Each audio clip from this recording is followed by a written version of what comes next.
Hello everybody, JGamerB here, and this video is going to be all about IIfonc's ASIM games that they have made. Not all of the games, but the ones that are only ASIM, because I I am tired of hearing all of the bullshit around and all of the misinformation, and I tend to clear everything up of all their games with so much info that I have discovered on each and every of their games and why they turn out the way they are. So, and hopefully this can bring up some hopes for Halloween, because I highly doubt that Halloween is going to fail based on what I have discovered. So, two important things I'm going to mention. The first thing is I'm not going to mention anything at all about Evolve. I'm not going to talk about that game because IIfonc barely worked it on that game. It was developed by Turtle Rock and published by 2K. So really, and IIfonc was only co-publisher for Evolve, which means all they could really do was plan better for their development team and kind of get all the tools ready for the main developers to use them to bring the game as the vision as they seek. So really, IIfonc could not do much. That's all IIfonc could do as co-developer. So I'm not going to mention Evolve game because of that. I even seen people blame IIfonc for that game, and that's just very fucking dumb based on what I just now said. So another important thing to mention is that I'm not going to compare TCM and Evil Dead to Halloween. I don't know why people do this. It is very stupid to compare those two games to Halloween because those are made by complete different companies on both of those games. IIfonc was never involved in those games. We're never as co-developer or co-publisher. We're never even touching those games. They were working on their other games around that time. So just stop comparing Evil Dead and TCM to Halloween. Now, the first game I'm going to mention is Friday the 13th, the game. This was IIfonc's first ever ASIM game that they have made. Along as the main developer, they served that game as main developer and co-publisher, while Gun was the main publisher. And they worked along with John Cunningham, the IP holders for Friday the 13th game, and everything was going fine. That the game released in 2017, and everything was going fine until the lawsuit happened in 2018. But the game, regardless, the game was loved by many players. A lot of players that I think of, even a lot of content creators, the infamous content creators of the social media platform. So yeah, the game was going really well. They did updates, they did contents, they added 2 new Jasons, 2 new maps, 4 new counselors. They also they also did buffs with uh with Jason, and then nerfs for counselors. Jason was buffed with his with the traps and throwing knives that they start. They also buffed his rage later on. They buffed part 7 Jason specifically because that Jason was really the worst Jason that people were saying. And they also buffed Jason's mask, the HP, so that it would be too difficult. It won't be too easy to try to kill him. And along with the counselor's nerfs, they nerfed the luck stat because Chads would step on Jason's bear traps like 3 times and be okay. Then they also nerfed the amount of pocket knives and healing sprays are all over the map since they were there was too much they obtained. And then they also nerfed Counselor's strength along with Jason's HP mask buff. They nerfed the strength, so Jason also takes even more less damage. So it's still they still it still depends on the perks, the specific weapon, and the counselor themselves. But either way, the overall damage was just overall reduced. So yeah, they did some updates. They were gonna add Jason X. There was a virtual cabinet in the Easter egg where it showed Uber Jason and the map itself where you get killed in first person by Uber Jason, and it said coming soon. That means IIfonc and Gun planned to add Uber Jason into that game, and that was before the lawsuit hit them in 2018. Yeah, it was pretty unfortunate because apparently Victor Miller filed the lawsuit against John Cunningham over the Friday the 13th rights franchise. And so they couldn't really do much to update the game. All they could do around that time was to not add, but like do any bug fixes and buffs or nerfs, whatever, gameplay changes. That's all they could really do, but they cannot add any more new content. So Jason X content was paused. It was halted until the lawsuit was resolved, and unfortunately that didn't become the case. It did resolve, but it ruled in favor into Victor Miller over John Cunningham, and that happened in 2021. So in 2021, they couldn't develop the game no more. They couldn't update the game ever, like not even by updates. So the game was left in a state that soon got a bit worse as bugs arrive and exploits arrive, all the way until 2025, where the game servers was shut down after the game was no longer in store. It was pretty unfortunate to what happened to that game, and people blame this shit to IIfonc and Gun, and it's stupid because how is it IIfonc and Gun's fault for what happened to the game if they did not know that the lawsuit was going to hit them? And don't tell me that don't tell me that Gun already knew that there was a lawsuit. No, they did not. They did not knew. Back then, in 2015, they were already working on Friday the 13th, the game, and it was back then called Summer Camp, or Summer Slasher Camp, basically. And that was before John Cunningham decided to work with them, and they obtained the full rights for the franchise, and that's when they went all out for the game and renamed it entirely Friday the 13th, the game. So spare me the bullshit about that dumb excuse that you guys are going to make, saying that, oh, Gunn already knew the lawsuit. No, they fucking did not. Now, aside from that, right now, as of now, the game is no longer playable unless if you already have it, and the only way to play it is if you do the Discord thing, which is something I'm not doing because I never use Discord. I don't trust Discord. I'm not gonna go do it. I'm not. And if you don't choose to do it like me, you can still play offline, but that's just it though. That's just unfortunately it. Now, I heard that there's a new Friday the 13th game in the works, so we'll just see if they can revive it. I don't know who's making it, though, and I highly doubt that IIfonc is making that game because they are right now busy with Halloween. Like, all their staff are working on that game, so I highly doubt it's IIfonc. So this has to be made by a different developer and whoever publisher is. And also, there's so many Friday the 13th fans, even though the game unfortunately died due to the lawsuit. The dedicated fans were very loyal to the game. That not only that a lot of them stick around regardless of the game's state, but there are also so many Friday the 13th fans that fan-made games that they had. You had Definite Edition, Summer Camp, Camp Blood, Resurrection, and Camp Forest Green. And people still play those to this day.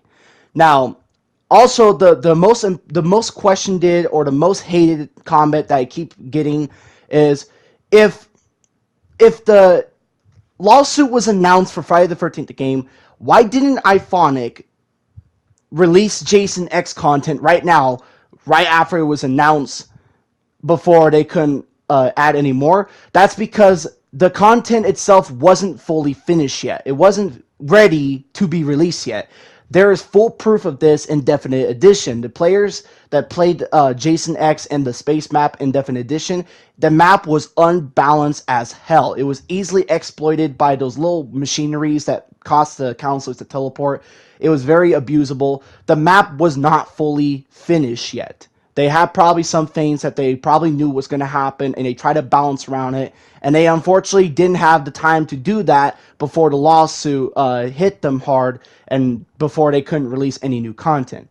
As for Uber Jason himself, I mean, yeah, they probably could release because I think he's okay.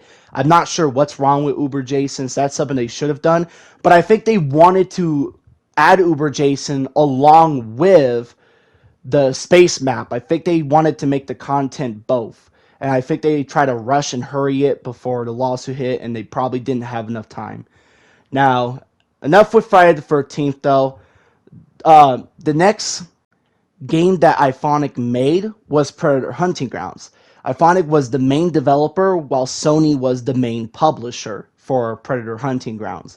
And I mean, I was almost convinced of buying it. It actually looked pretty damn cool. I was never a huge fan of Predator, but it was actually pretty cool. And I wasn't even a huge fan for Friday the 13th, but I actually liked the game. I'm not a big fan of Jason. I like Myers better. I always believe Myers is the better slasher than Jason. But I will admit, Friday the 13th, the game was actually pretty damn good, and I enjoyed it. I mean, besides DVD, if anything goes to shit with DVD, I will always hop on Friday the 13th. But Predator Hunting Grounds looked it so damn good, I almost convinced myself to playing it, but I had Friday the 13th, so I just didn't get it. Now, I don't know much about what happened when the game was released, but I do know that after the game was released, a lot of people have been saying that Predator was underpowered and Fire Squad was overpowered. And I mean, obviously, I don't know how it happened. I heard something about Sniper or whatever. But either way, I do know that over the years of Predator Hunting Grounds, after it's been released, they did buff Predator a lot. And there's a lot that I can't list all of them because I can't remember all of them on the top of my head. But I know that, if I remember correctly, they buffed the interactions of Predator between, like, eating a bulb or finishing off a fire squad quickly. They also buffed Predator's second win duration, so you have more time to kind of run out and, like, recover. They also buffed Predator, like, response, like that jump, whatever, like when you hop around. They made it faster and feel more responsive. And that's pretty much all I could think of.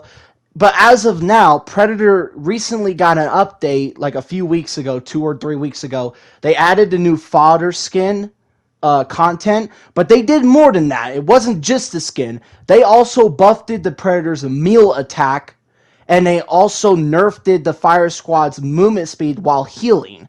And they also buffed Fire Squad's ammo crate. So they did a buff with Predator, a buff for Fire Squad, along with a nerf.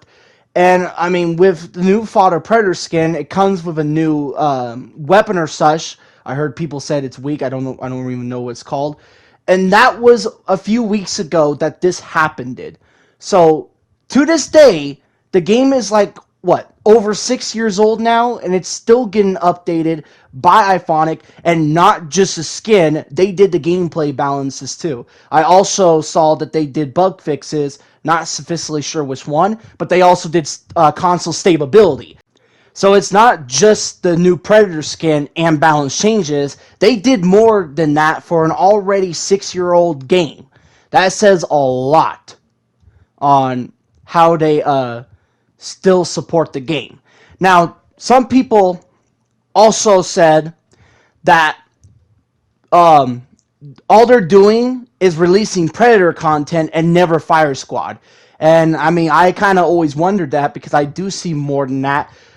When I did some deeper, when I looked it up, I found out that they were unavailable, and I wonder why. So I did some deeper digging as to what happened, and it turns out the reason why the Fire Squad content was unavailable and probably no more new ones coming in is because Sony, the main publisher for the game, for some reason, they randomly just stopped buying or relicensing, like paying to relicense the voice rights of the Fire Squad.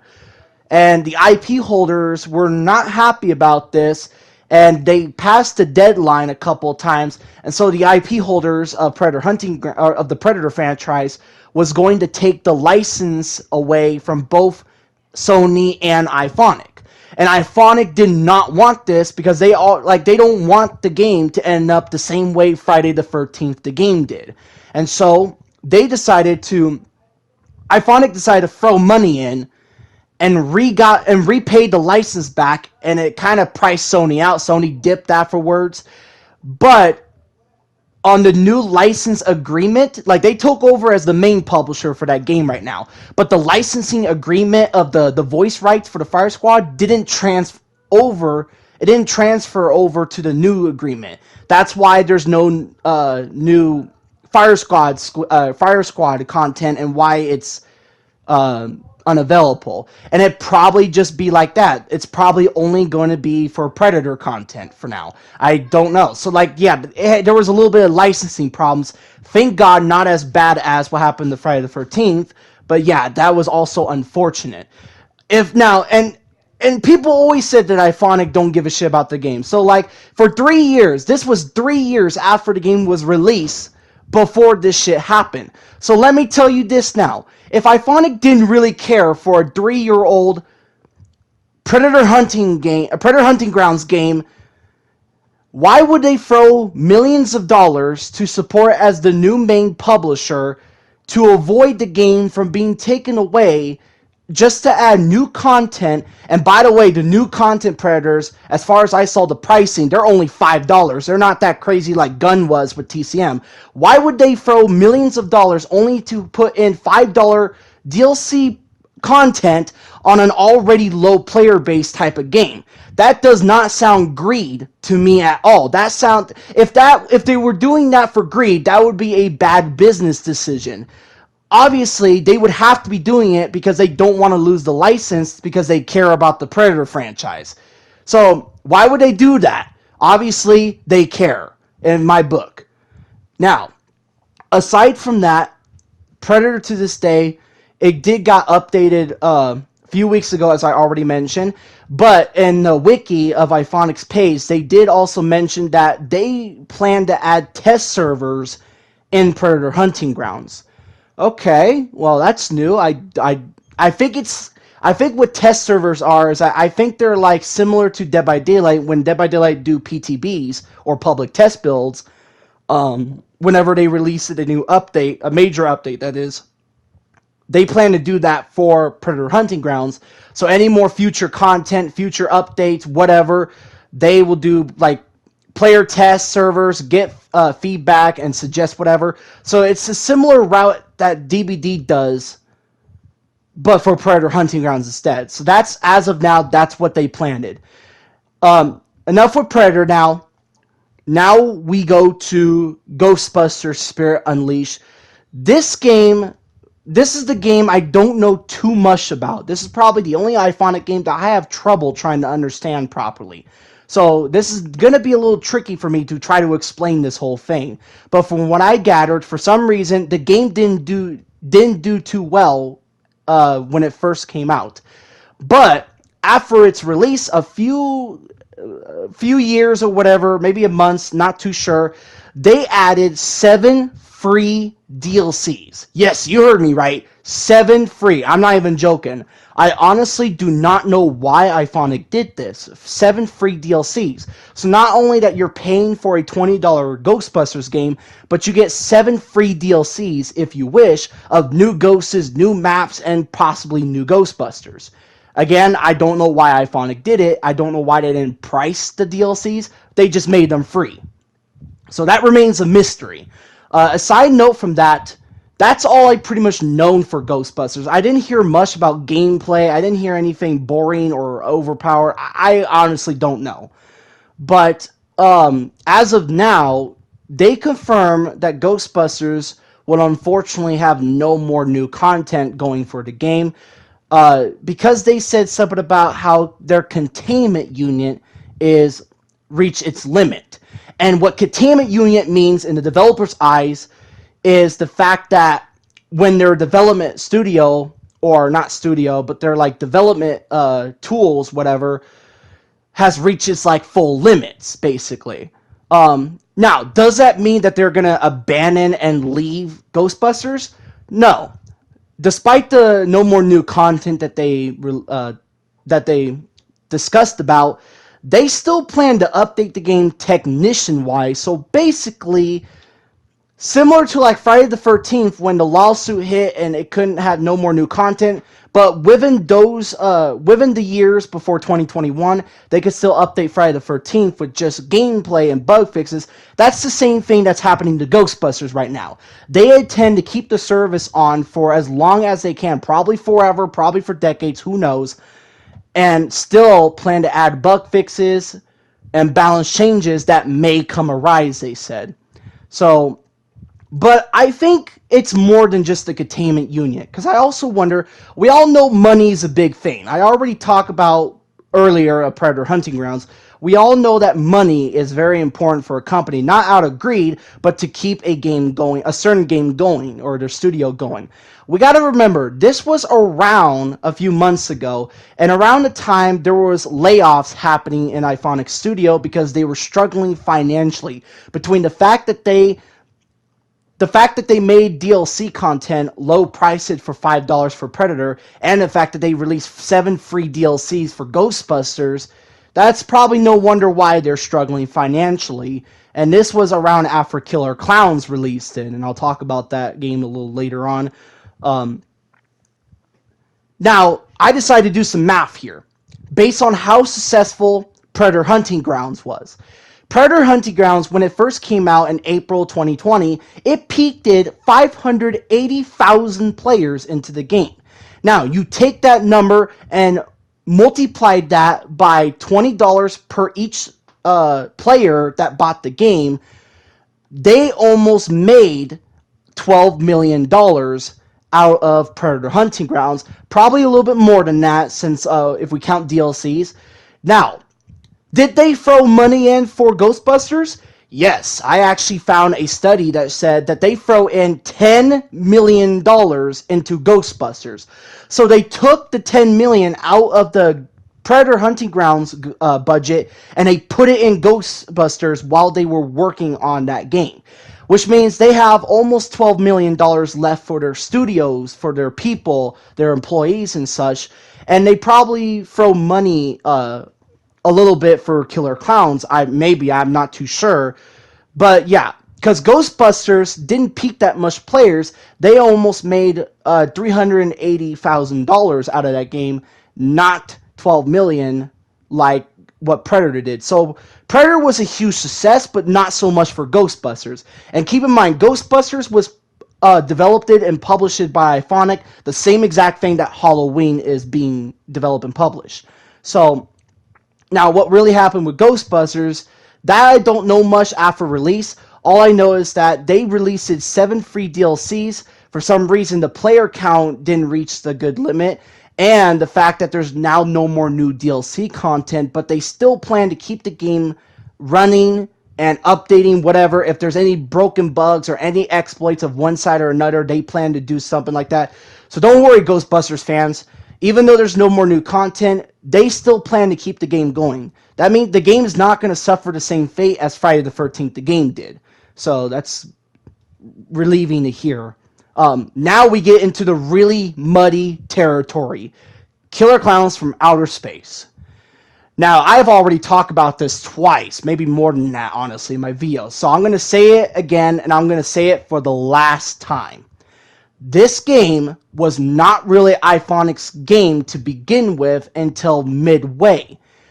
Everybody blames IIfonc for what happened to Killer Clowns, and even though Killer Clowns was a huge letdown, yes, I will agree, it looked pretty damn rough, especially after release, and how it is today. I don't really believe that's truly IIfonc's fault, because let's take a step back. Let's take a look. We know that there was an official trailer for Killer Clowns, but what we got today was completely different. The fact that that happened, it makes you wonder, what the hell happened with the game? What happened did? The development that the game went through went hell. It was bad. There was a complete different publisher and developer. IIfonc wasn't involved at all at any time until midway. What happened is that the original developer was Trailvision. I don't even think I said that right. I don't care. I'll just subtitled it. And the main publisher for that game was Good Chef Bonds Entertainment. And back then, the game's development was going well. It was going okay. They advertised what it was supposed to be. The game was supposed to be a PvPvE game. It was supposed to be 3 clowns with 25 humans, 18 for bots, 7 for the real players. So it all looked really good for what we were seeing in the advertisement of the trailer. But then, after that release, that's when everything went to shit for the game. The original developer studio couldn't handle the development on the vision that they wanted to bring that was originally advertised. And the game was delayed so many damn times because of this. And they were losing money too. The main publisher wasn't happy about this, that and the IP holders of the game. So yeah, it didn't go well. Didn't really go well because their studio this development proved too much for the studio. The main publisher soon just pulled the plug on the game's development project and just left it with the IP holders and the original developers. So yeah, the game was on its way from being canceled right before release. Yeah, that's not good. But then, soon later, in August 2023, IIfonc stepped in to support them as the new main publisher for Killer Clowns. They throw in money, even though it was not looking too good on their financial studio because of Ghostbusters. They funded the developers of Killer Clowns to continue development going. But the real question is that people are seeing, or I keep seeing on the comments, if IIfonc took over, since they won't stop saying that they killed the game was literally already about to die before IIfonc. If anything, IIfonc saved the game from being canceled. But why is the game the way it is versus what it was originally announced or advertised? That's because in order for IIfonc and the main developers to develop such a vision that they wanted to bring, they would have to switch their studio to Unreal Engine 5 because they were using Unreal Engine 4 on this. Now, remember, it wasn't just main publisher. IIfonc also served as a code developer, similar to the game Involve. So they did assist the main developers. But in order for a studio to develop the way they wanted, they would have to use Unreal Engine 5. In order to their studio to switch to Unreal Engine 5, they would have to scrap every single thing about Killer Clowns and redevelop it entirely from the ground up. That would take way too much time and possibly money, and the original IP holders wouldn't want this because there was a deadline for IIfonc to get the game released, so they were rushed it. That's why the game wasn't that good when it first released. It broken bugs. It was half-baked on almost development. They were rushed it because there was a deadline that the IP sent out to the main publisher IIfonc and to try to get the game released before that time. So yeah, they can't really switch it to Unreal Engine 5 because it would take way too long. So yeah, really, is this really IIfonc's fault? Not really. But it's also refreshing to hear that IIfonc does still plan to update Killer Clowns. I don't know how many people don't know this. Even though, yes, what happened to the game was really unfortunate, and yes, after post-support content wasn't really that much, because around the development of Killer Clowns, they got the IP for Halloween. It fell right onto their toes during the development. So the game was rushed because they want to get the deadline, and after they completed it, or after they get it released, they want to put all hands on deck for Halloween. Which is really new, because IIfonc has never done this in any of their games besides Friday the 13th. Friday the 13th, as I said at the beginning of the video, it was IIfonc's first ASIM game. So really, they had no other games they could really work on, so it makes sense why all of them just work on it. The fact that they want to do it, though, for Halloween kind of tells me that they value Halloween a lot. Like, they probably know that Halloween is the biggest IP that they must not screw up, and so they wanted to get the game as fresh out as it can. I mean, they already know what happened with Killer Clowns and how hell that development went. They probably want everything to go well for Halloween, and that's probably why they put all hands on deck for it. They never done that for Predator Hunting Grounds, Ghostbusters, and Killer Clowns. When they always make a new game, they always split into teams to update their other games. That's why content of their other games were slow, because all of them are working on Halloween. It's pretty slow and small as well. Yeah, it's unfortunate about what happened with Killer Clowns, But despite this, IIfonc does confirm that they still plan to update the game. On their wiki page, the same page as they mentioned for Ghostbusters and Predator Hunting Grounds, they still said that content, balance change, bug fixes, and ongoing support is still in works for Killer Clowns.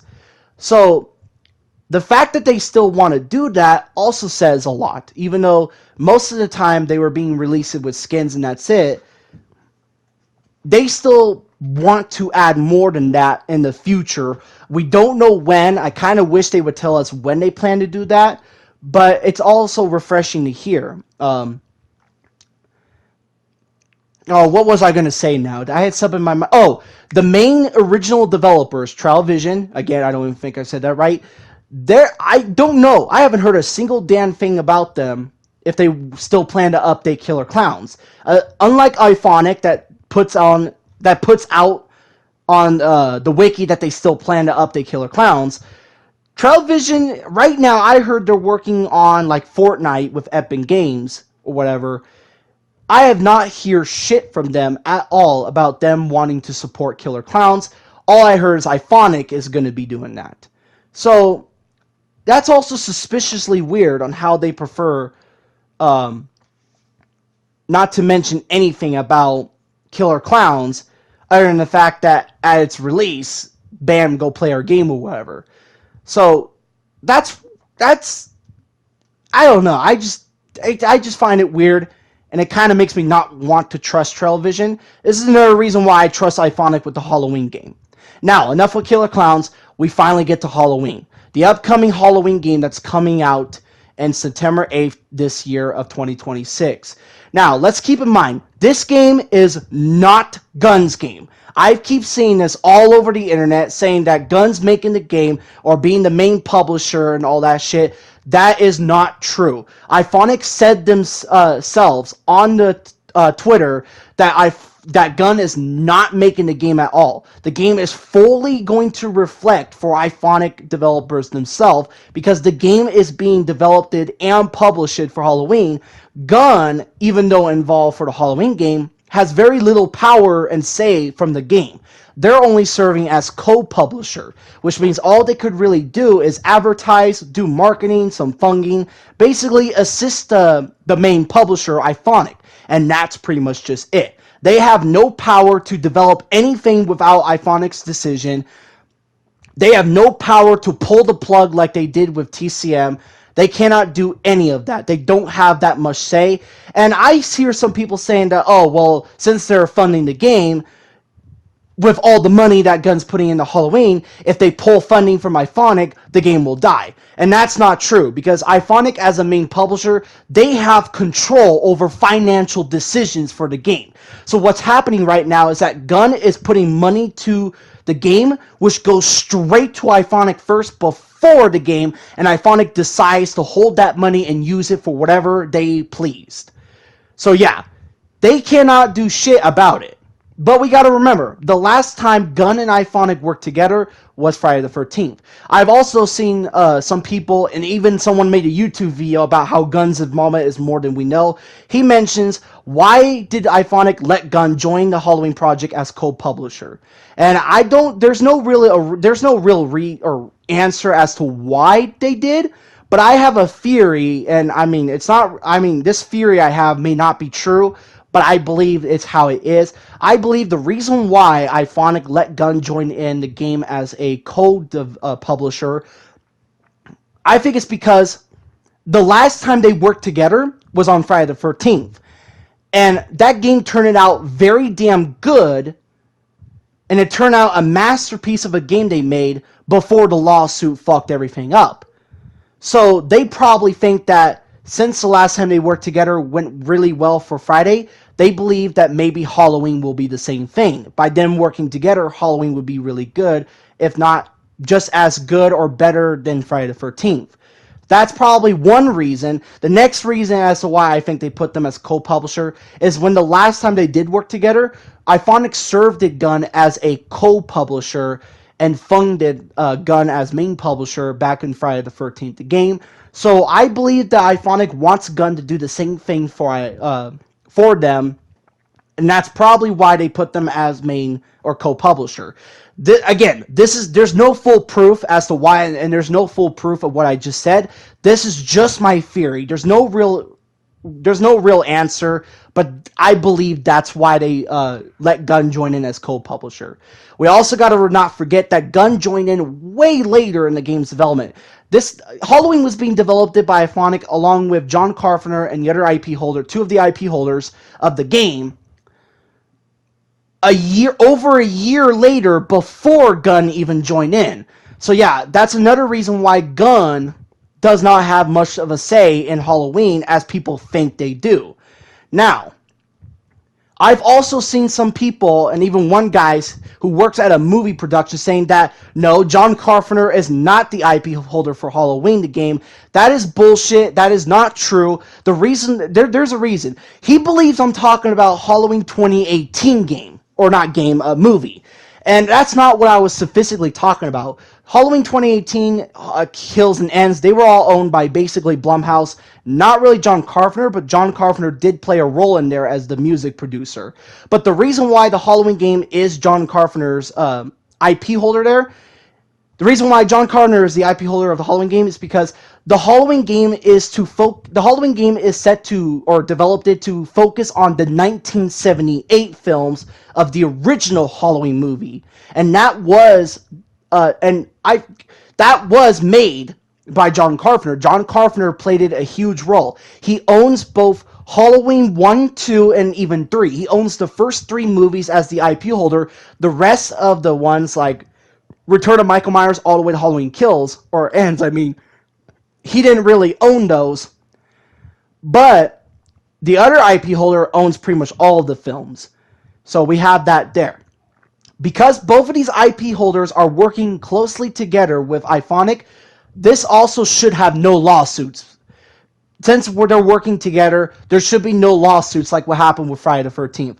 And I have never heard anything of a legal battle going on with Halloween within its history of the franchise, unlike Friday the 13th. So we should be good, and Halloween should never suffer the same fate as Friday the 13th did. Now, another thing I want to point out is Halloween's popularity. Friday the 13th was pretty popular. I have seen some people say, oh, well, Friday was very popular, but look at that game. First of all, as I already said at the beginning of the video, the lawsuit fucked it up. So that's one thing. Now, the game was popular, the franchise was, but Halloween is pretty much more popular because it was kind of the start of the whole horror franchise. Basically, the king of all slashers. Go research YouTube if you don't believe me. It will tell you right there. Who is the king of the slashers? It will say Michael Myers right there. It'll probably mention Freddy and Jason as well as considered tops, but Michael's considered always the first.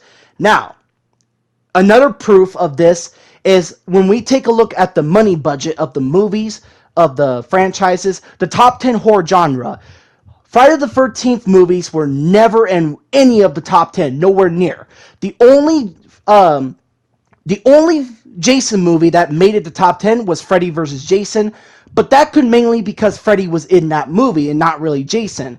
Nightmare on Elm Street made it to top 10, Freddy vs. Jason made it to top 9. You have Happy Death Day and I Know What You Did Last Summer made it to top 10, and you have 4 Scream movies, 4 Ghostface movies that made it to top 5. There are 2 Halloween movies that made it to top 10. The first one is Halloween Kills that made it to top 6. It almost competed. The budget almost competed with Scream 1. I think the original. And that's a sequel. That movie was a sequel. Sequels don't make that much money in terms of budget versus the first movie. So the fact that Halloween Kills as a sequel movie almost competed really well against Ghostface first movie, that says a lot about popularity. But the top number 1 is Halloween 2018, the first Blumhouse. Not even Scream's big return couldn't compete with Halloween. Scream's big return made it to top 2 and made $173 million in budget, while Halloween 2018 made $255 million in budgets. That says a lot. And that movie was rated R. We also got Predator that was PG-13 that had feuders of people versus rated R movie of Halloween that's only can be played in like Netflix or home movies, and that still did way better. That still got way more budget than Predator. So that alone says a lot. Also, when the Halloween Games announcement trailer came out like 8 months ago, it also got the attention of the Fox News themselves all over the nationwide internet. So that also explains a lot about Halloween's popularity. So we have a game that's really popular, if not more popular than Friday the 13th. We got developers, as I mentioned, in the past games. Yes, some of them was bad, like Killer Clowns, really, and whatever happened to Ghostbusters, but they still plan to support those games, so I trust them a lot that they'll keep Halloween supported. As for, and we also got IP holders that had no, like, lawsuits in the history of Halloween, working closely to IIfonc, so we should be good in terms of legal battles. We should never have a legal battle for Halloween. Another important thing I'm going to mention is post-support content. This is something that almost, like, something ASIMs kind of struggle with. Even IIfonc's games, people always complain they don't do much, even though I listed what they did in the years. There's potential. There is a massive potential for Halloween the game. Even though the IIfonc said themselves that they want to keep the game strictly 1970s, they still have big potential for what they can do for the game. They already confirmed that there's going to be multiple new maps on final release. They said that themselves on the Live East, the PAX East. Hell, when they were streaming with John Carpenter, when they asked John Carpenter at PAX East, what is the first thing they need to get right with Halloween the game? And John Carpenter looked them dead in the eye and said, do what you think is best for Halloween. And IIfonc developers were scared. One of them said that they were scared because they don't want to screw up Halloween. So now, as for for post content, there's a big potential of what they can do. They could add Halloween 2 sequel of Michael Myers, since it took place from the same night as the first film. They could add Return of Michael Myers if they want to. They could do Revenge, Curse of Michael Myers. They could probably do Rob Zombie Michael Myers, maybe Halloween Resurrection Michael Myers, the Blumhouse movie Michael Myers. They could add those variants of Michael. They could probably add some of the heroes or civilians, whatever. They could add that karate guy in Halloween Resurrection. Laurie Strode may or may not come. We don't know yet. And in terms of maps, since we already have multiple new maps, they also have potential to what maps they can add. They can add the hospital from Halloween 2 sequel. They could add the sheriff's deputy from Halloween 4. The gas station from Halloween 4. The sewage underneath Michael's house in Halloween Resurrection. They could even add Laurie's big house of traps in Halloween 2018. And they could even add that mental insane asylum in Halloween 6, the Curse of Michael Myers. Like, there's potential. They could add all of this, but keep the gameplay 1970s movie style. So, with all of this in mind, the game can last probably over a decade, if not more than half a decade. Who knows? With that main support. Now, is the game going to reach like full vision? Yeah, probably. Not every game. Like, eventually Halloween, they'll run out of things to add for Halloween if they fulfill entirely. If they add everything from the Halloween franchise and implement into game, all the survivors, the Myers, the maps, all of that. Yeah, it may not get content anymore. But similar to Ghostbusters and Friday the 13th, they could still keep the game updated for any bugs and any rebalances, whatever that they can do, and keep the servers up for as long as they want. The problem with most of the ASIN games that people struggled. I know part of it is like the bullying of the killer and shit. Everybody says that's the reason why ASINs are always dying. But I think it's also because of how everybody feels like it's too demanding, like way too demanding. Everybody thinks that every ASIM game needs to be Dead by Daylight or Fortnite. Not every ASIM game really needs that. Eventually, there's always going to be an ASIM game besides Dead by Daylight that can only add as much content as they can before they can't really add it no more.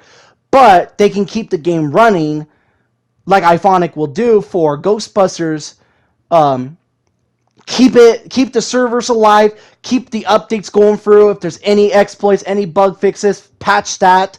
Whatever changes that needs to be done for whatever side to keep the game fair. As long as the game has a bunch of content that fully represents the franchise, and keep the game supported based on patching every bugs, or if there's any like crazy strategy that whatever side's using, buff or nerf that, whatever, anything like that, I think it would be alive for many years. And we also have dedicated, and as I said, Halloween's very popular than Friday the 13th, probably more than Friday the 13th. So if everybody does leave, if the hype does dive down, there could be a very dedicated, loyal fan base for Halloween's. Just like Friday the 13th. Friday the 13th fans really did not want the game die. They did everything they could to keep it alive. That's why there's so many fan-made Friday the 13th games. We're going to have probably the same for Halloween. Not saying that there's going to be any fan-made Halloween game, but if the servers stay running stuff, there's always going to be a loyal fan base for Halloween, the players and stuff. So I very, very, very highly doubt that Halloween's ever going to die because it is simply too big. Now, people also say it's going to kill DBD. Not really. DBD is just too popular. It's got so many licenses in that game. But we got to remember, not every game needs to be Dead by Daylight and Fortnite. Halloween shouldn't get the treatment of adding different characters from other franchises. It's the Halloween game is called Halloween for a reason. It's Michael fucking Myers. And remember, they could add different versions of Myers from the movies, because everybody keeps saying, how even playing one killer of just Michael Myers is going to get boring. Bro, the same thing they did with Jason. You only play as Jason, but you have different versions of Jason. Some can run, some cannot. You have some that can use throwing knives. You got some that has less traps. You got some that has faster abilities or longer abilities than others. Like, the gameplay's different. Some of it can be the same, but it always has a bit difference in them. And that could be the very possible thing for Michael Myers as well. So, I believe the game will succeed because of everything I taught. This video has been going on for way too long, so I'm probably going to just stop because it's getting really too long. But I'm going to say this now. If you still think that Halloween the game is still going to fail, even after everything I have said, then I'm going to be dead ass honest to you. You are hopeless. Dead ass honest with you. Now, I'm going to stop it right here, and I'm going to go to bed.